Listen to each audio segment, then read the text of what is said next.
recíbelo, recíbelo. ¿Qué tal, hermanos y amigos? Que el Señor los bendiga. Pues ya estamos listos para nuestra lectura bíblica del día de hoy. Estamos ya en el capítulo 33 del libro de Números. Ya nos falta poco para terminar este libro. Y en este capítulo vamos a hacer en realidad como una especie de recapitulación. Vamos a ver cuál ha sido la trayectoria del pueblo de Israel al salir de la tierra de Egipto. Por lo que he preparado también un mapa a través del cual vamos a poder ver con más detalle cuál ha sido el trayecto que los hijos de Israel recorrieron para llegar a la tierra prometida. Vamos a ver también cómo es que el pueblo dio vueltas 40 años, un trayecto que podían haberlo hecho en menos de 14 días. Lo hicieron en 40 años y esto fue por la desobediencia. Lamentable, pero así sucedió. Y así estamos viendo también que en este tiempo todos aquellos que desobedecen al Señor no pueden llegar a la promesa. Así como nos dice el libro de Hebreos capítulo 10, verso 36, que es necesario perseverar en su camino para que después de haber hecho la voluntad de Dios, entonces recibamos la promesa. Bien, vamos a ir entonces al capítulo 33 junto a nuestro mapa. Vamos a ver. Dice, el título que trae es Jornadas de Israel desde Egipto hasta el Jordán.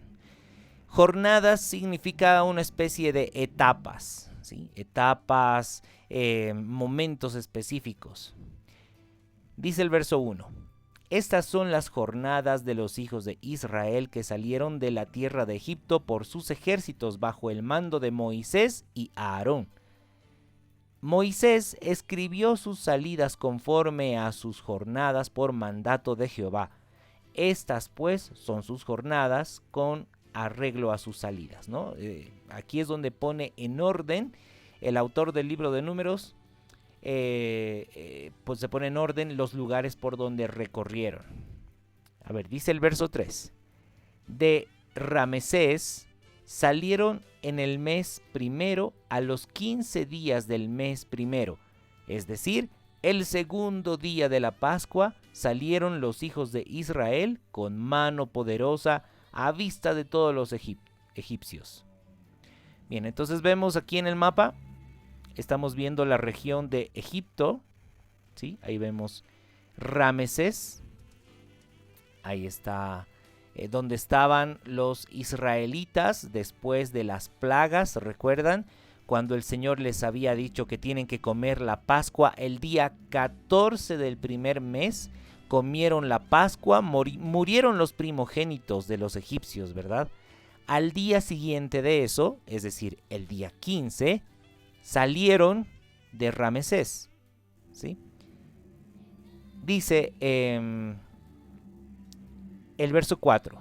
Mientras se enterraban los egipcios a los que Jehová había herido de muerte de entre ellos a todo primogénito, también había hecho Jehová juicios contra sus dioses. ¿Sí? Pues ahí habíamos visto la muerte de los primogénitos, los egipcios estaban enterrando a sus muertos y los israelitas estaban saliendo de Egipto, ¿verdad? Como apresuradamente, ¿no? Y bueno, pues dice el verso 5. Salieron pues los hijos de Israel de Ramesés y acamparon en Sucot. Ahí tenemos ahí tenemos en el mapa, ¿verdad? La región donde vendría a ser Sucot. Es una referencia de dónde estaría Sucot. Exactamente no se conoce el lugar, por eso está con un signo de interrogación, pero es aproximadamente por ahí. Dice, salieron entonces los hijos de Israel de Ramesés y acamparon en Sucot. Y salieron de Sucot y acamparon en Etam, que está al confín del desierto. Esa región es aquí donde dice Esam, que según por las traducciones que se hicieron, pues hay diferentes tipos de fonéticas. Es Etam o Esam, ¿sí? Y vemos que está ahí cerca al Mar Rojo, ¿sí? Cerca al Mar Rojo. Salieron de Etam y volvieron sobre Pi-Hahirot. Ahí vemos Pi-Hahirot, donde estaban como escapando de los egipcios. ¿Recuerdan? Este Pi-Hahirot, esta región, que está delante de Baal-Zephón, y acamparon delante de Migdol. Ahí vemos una región que podría ser Migdol. Bueno, pues después salieron de Pi-Hahirot y pasaron por en medio del mar al desierto. Y anduvieron 3 días de camino por el desierto de Etam y acamparon en Mara. Ahí está, ese sería el desierto de Esam. ¿Sí? El desierto de Esam. Quisiera acercar más el mapa, pero por alguna razón el sistema no me lo permite. Y bueno, estaban ahí entonces en el desierto de Esam. Recuerden, después de haber cruzado el Mar Rojo, se pusieron a danzar, a alegrarse, porque todos sus enemigos habían caído muertos ahí en el Mar Rojo, porque el Señor cerró las aguas y todos los egipcios que los perseguían murieron. Bueno, fue un tiempo de gran alegría, ¿no? Miriam, la hermana de Aarón, con su pandero, y todas las mujeres israelitas salían en pos de ella, ¿no? Y cantaban ese cántico, ¿no? Tan conocido de Moisés. Entonces, después de eso, se dieron cuenta que estaban en el desierto, porque pues había llegado el momento en que el pueblo de Israel tenía que aprender a depender de Dios.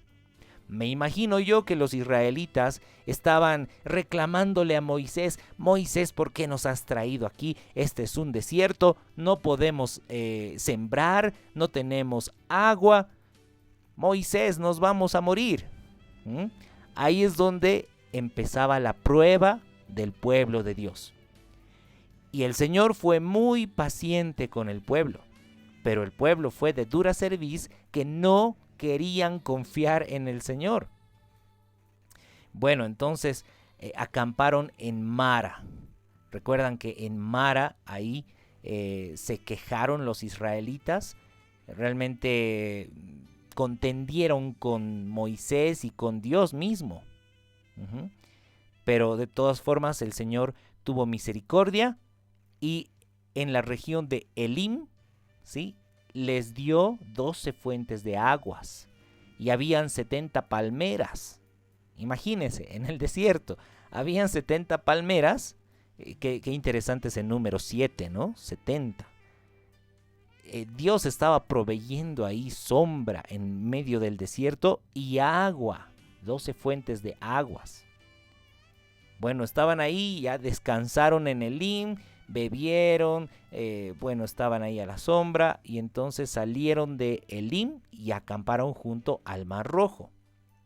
Bueno, no nos dice exactamente qué región, pero estaban acampando ahí junto al Mar Rojo. Acamparon en el desierto del Sin. El desierto del Sin, pues, es toda una región bastante amplia.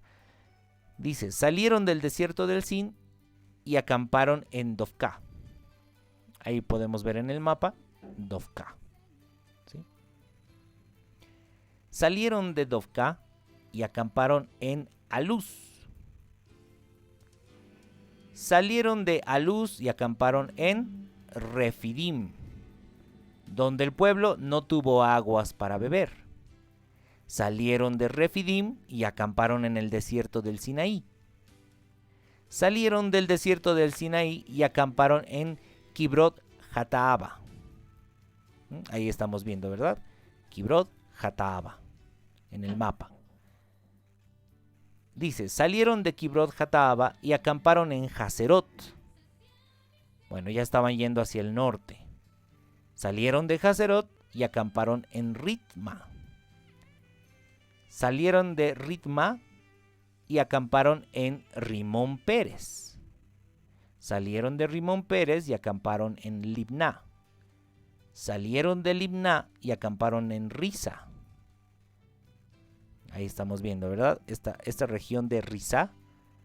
Y después de esta región Risa, vienen varias regiones, ¿sí? Que dice en la versión Reina Valera de la Biblia, dice Seelatá.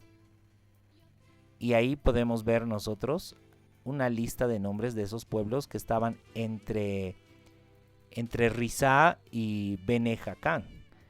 Bueno, ahí tenemos varios nombres, ¿no? Que va a mencionar también aquí en los siguientes versículos. Dice que después de Kehelatá acamparon en el monte Sefer, salieron del monte Sefer, acamparon en Jarada, salieron de Jarada y acamparon en Maselot. Salieron de Maselot y acamparon en Tahat, salieron de Tahat y acamparon en Tara. Salieron de Tara y acamparon en Mitka. Salieron de Mitka y acamparon en Hasmona. Salieron de Hasmona y acamparon en Moserot. Salieron de Moserot y ahí fue cuando se fueron a Bene-Jacán. Se dan cuenta, ya estaban bastante cerca de la tierra prometida. Sí, bastante cerca de la tierra prometida. Entonces salieron de Bene-Jacán.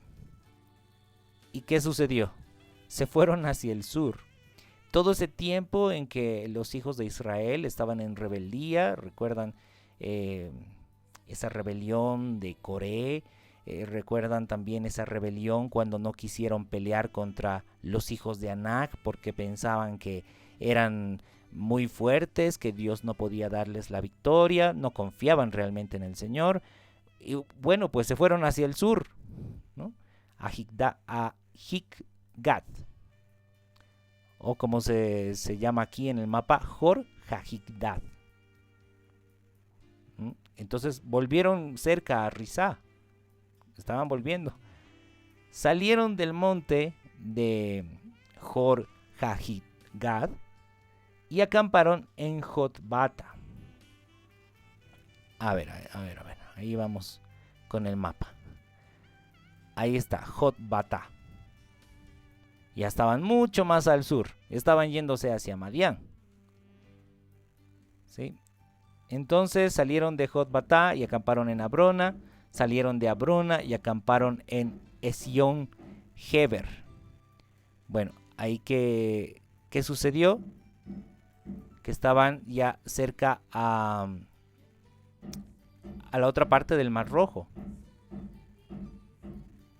¿Sí? Salieron de Esión Geber y se fueron ¿hacia dónde? Hacia el desierto del Sin, ¿no? Otra vez volvieron hacia el norte. Fueron hacia Cades. Aquí podemos ver Cades o Cades Barnea. Salieron de Cades y acamparon en el monte de Jor, en la extremidad del país de Edom. Recuerdan que ahí Edom no les dejó pasar.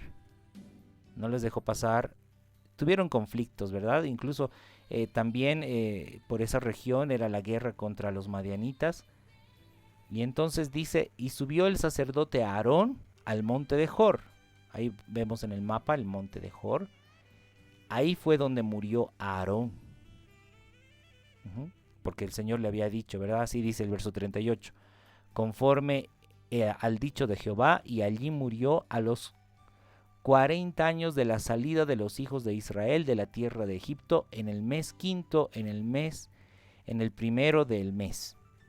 Ahí fue cuando murió Aarón. 40 años habían pasado desde que habían salido de Egipto y murió Aarón en el monte Jor. Era Aarón de edad de 123 años cuando murió en el monte de Jor. Si alguna vez le hacen la pregunta bíblica, ¿de qué edad murió Aarón? Usted tiene que responder de 123 años.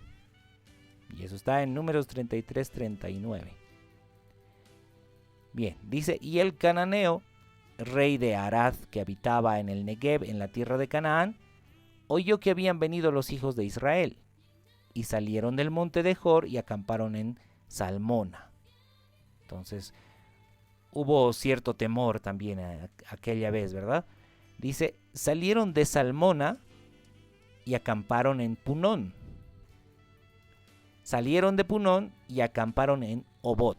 Ya estamos viendo, ¿verdad? Las tierras cada vez son más verdes. Ahí está la tierra de Punón y se fueron hacia el norte a la tierra de Obot. Ahí está. Salieron de Obot y acamparon en Ille Abarim. Ahí vemos, Ille Abarim, en la frontera de Moab. Entonces salieron de Ille Abarim y acamparon en Dibón-Gad.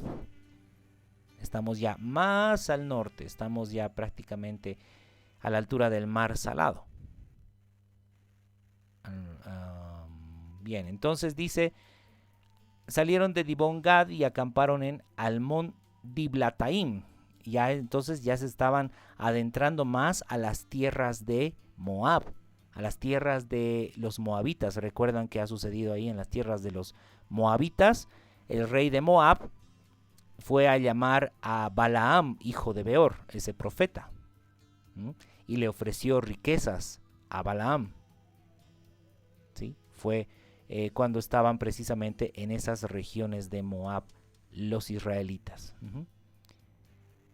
Salieron de Almón Diblataim y acamparon en los montes de Abarim, delante de Nebo. Ahí estamos viendo el monte Nebo, no sé si puede verlo.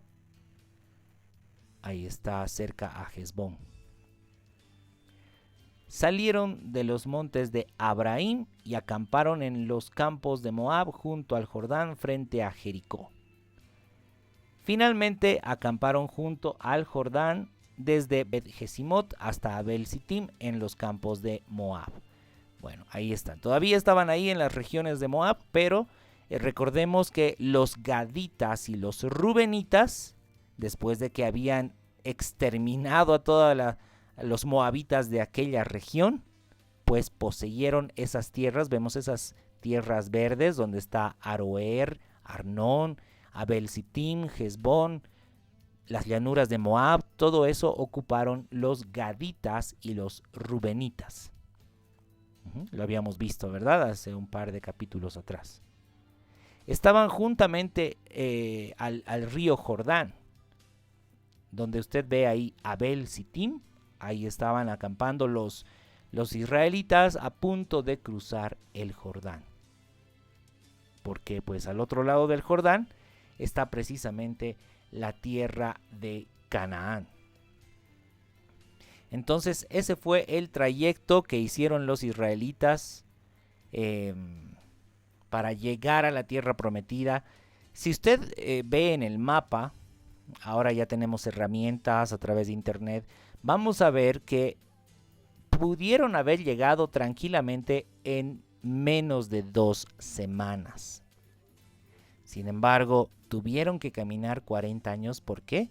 Porque Dios se enojó con esa generación. Con la primera generación se enojó porque no le creyeron. Y de esa forma nosotros también podemos aprender a tener temor del Señor, ¿sí? Porque al Señor hay que tenerle reverencia, hay que pues creerle realmente, porque Él es el Rey de Reyes, Señor de Señores, el Dios Todopoderoso. Si el Señor dice vayan y peleen contra tales personas, a los israelitas les dijo, ¿verdad? Vayan y peleen contra los madianitas, peleen contra los anaquitas. Pues los israelitas tenían que haberle creído y haber peleado. Así sean pocos, así estén sin preparación, sin armamento. Si el Señor dice les voy a dar la victoria, es pues que el Señor les va a dar la victoria. Pero les costó creer. Por supuesto, hermanos, en este tiempo ya el Señor Jesús nos enseña que ya no estamos en un tiempo de matar personas por si acaso. Eso era pues en el tiempo antiguo. Eso en el tiempo que se estaba desarrollando lo que es figura y sombra de las cosas espirituales. Ahora el Señor Jesús nos dice en Mateo 5, ama a tus enemigos, bendice a los que te maldicen. ¿verdad? Entonces, realmente las palabras del Señor Jesús ahora son la guía para nuestras vidas, así que no esté esperando que el Señor le vaya a decir, ve a pelear con tal persona.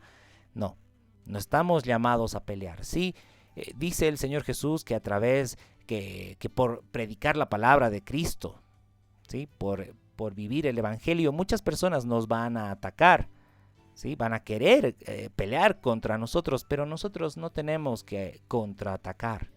Si te golpean en una mejilla, ofrécele también la otra. Esas son las palabras del Señor Jesús y esas son las palabras a las cuales tenemos que obedecer en este tiempo.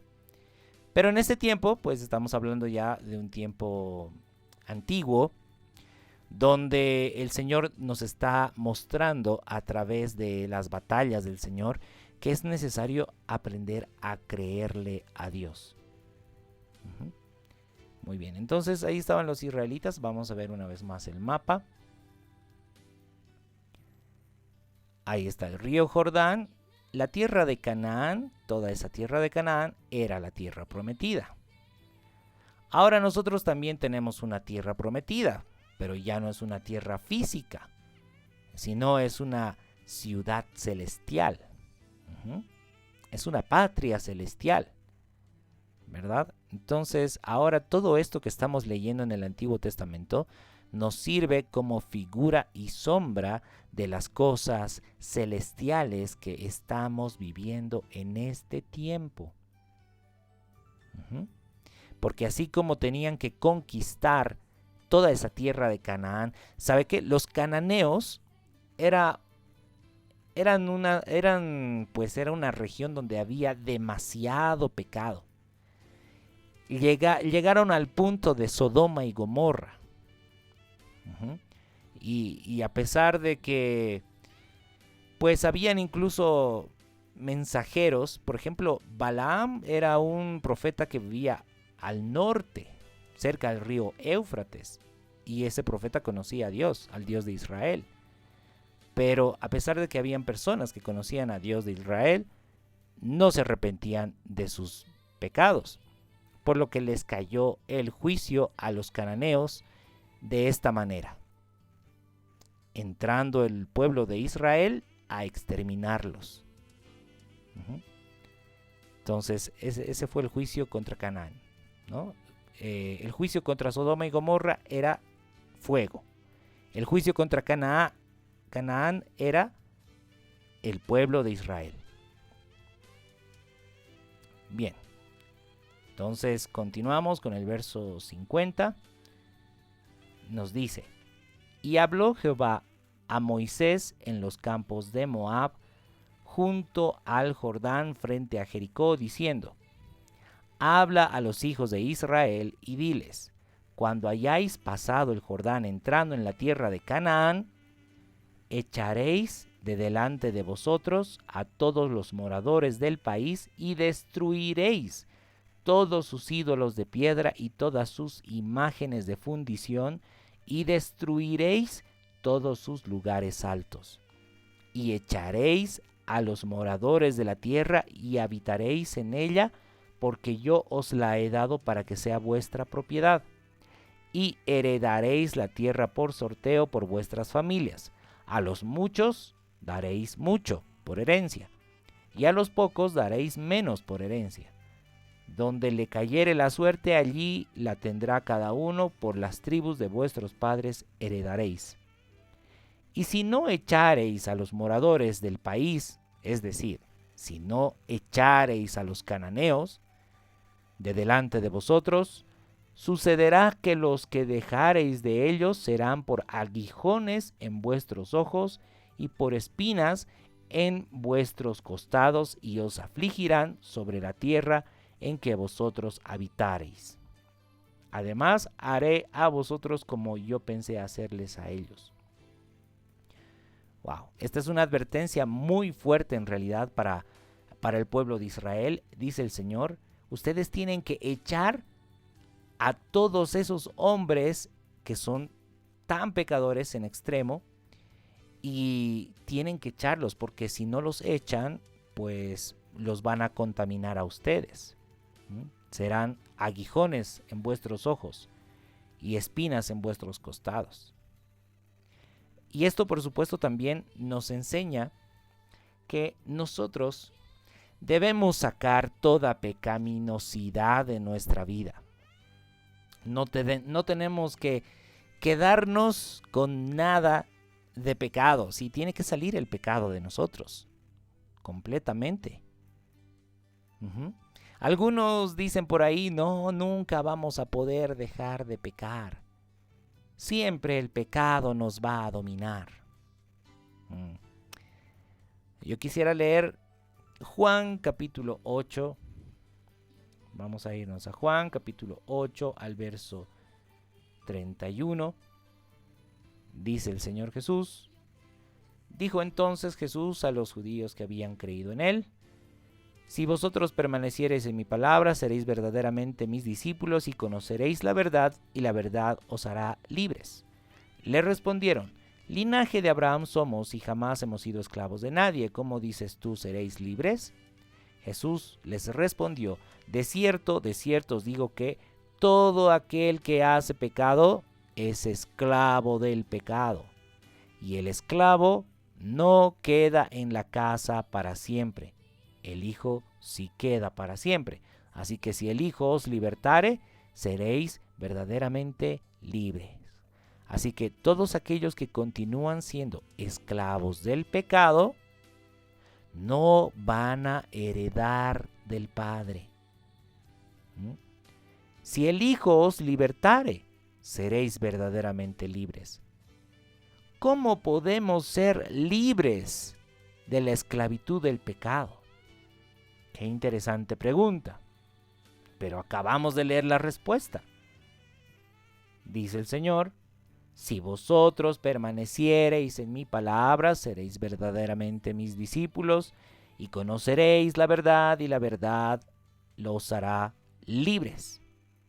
Libres de esa esclavitud, de la esclavitud del pecado.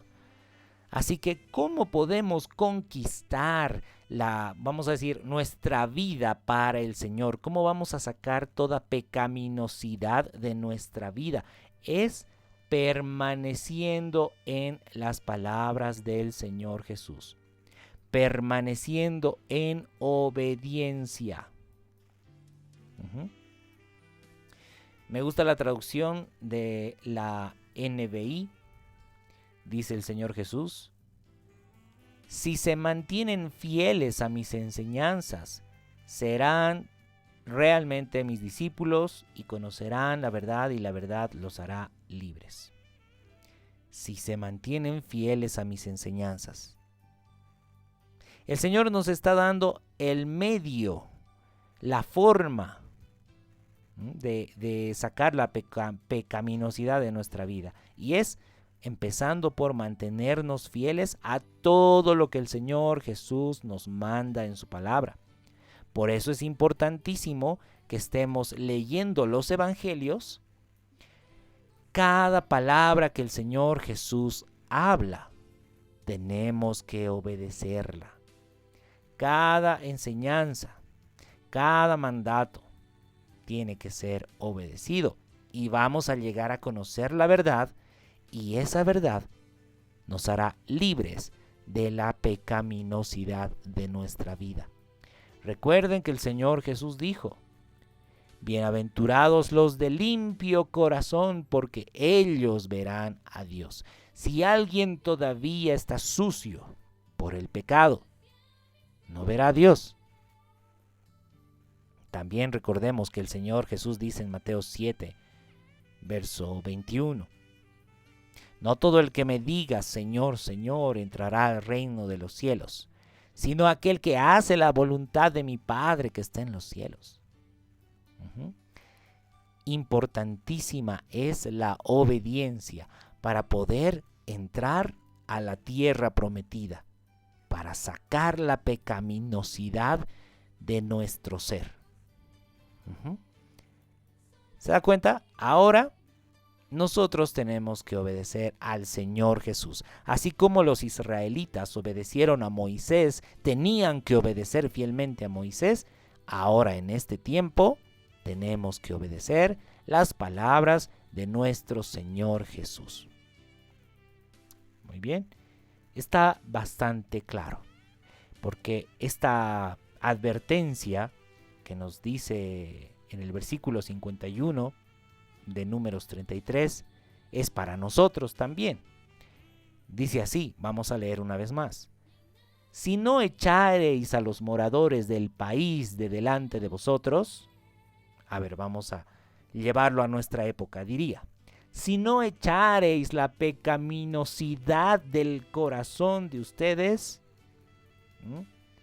entonces todo eso será por aguijones en vuestros ojos, por espinas en vuestros costados. Es decir, no van a poder ver bien, van a estar enceguecidos. El pecado enceguece.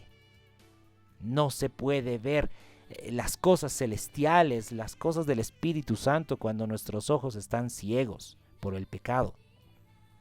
Así que es necesario sacar esa pecaminosidad de nosotros, porque si no, serán espinas en vuestros costados y os afligirán sobre la tierra que vosotros habitaréis. Y además haré a vosotros como yo pensé hacerles a ellos, a los cananeos, a aquellos que estaban llenos de pecado. Así que, hermanos, no se crea esa idea de, bueno, yo ya voy a la congregación los domingos, listo, ya me salvé de la condenación eterna. No, es necesario andar el camino angosto. Es necesario sacar la pecaminosidad de nuestra vida. Aquel que sigue siendo esclavo del pecado no heredará el reino de los cielos. Nos dice el apóstol Pablo en 1 Corintios capítulo 6, verso 9. ¿No sabéis que los injustos no heredarán el reino de Dios? No erréis, no se equivoquen. Ni los fornicarios, ni los idólatras, ni los adúlteros, ni los afeminados, ni los que se echan con varones, ni los ladrones, ni los avaros, ni los borrachos, ni los maldicientes, ni los estafadores heredarán el reino de Dios. Eso dice, no erréis, no cometan estas cosas. Bueno, es necesario que nosotros seamos realmente lavados, que seamos santificados, seamos hechos justos para manifestar una vida de justicia y de rectitud para poder realmente heredar el reino de Dios. Así que es muy importante andar en obediencia a las enseñanzas de Cristo. El Señor Jesús ha venido a traer salvación, es a los que le obedecen. Hebreos capítulo 5, verso 9. Nos dice que Cristo, habiendo sido perfeccionado, vino a ser autor de eterna salvación para todos los que le obedecen. ¿Se da cuenta? La misma orden que el Señor dio a los israelitas del tiempo antiguo, obedezcan. Esa misma orden es para nosotros en este tiempo. Debemos obedecer.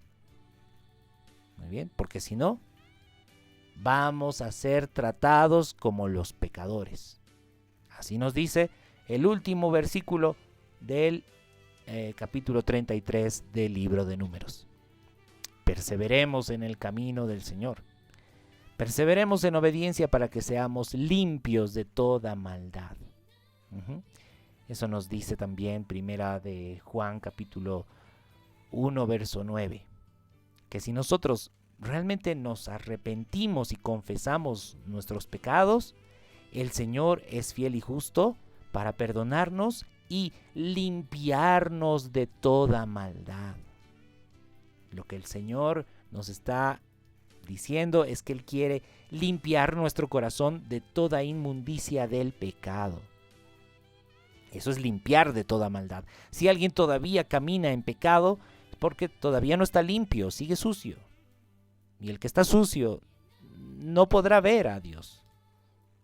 Es el que tiene el corazón limpio el que podrá ver a Dios. Muy bien.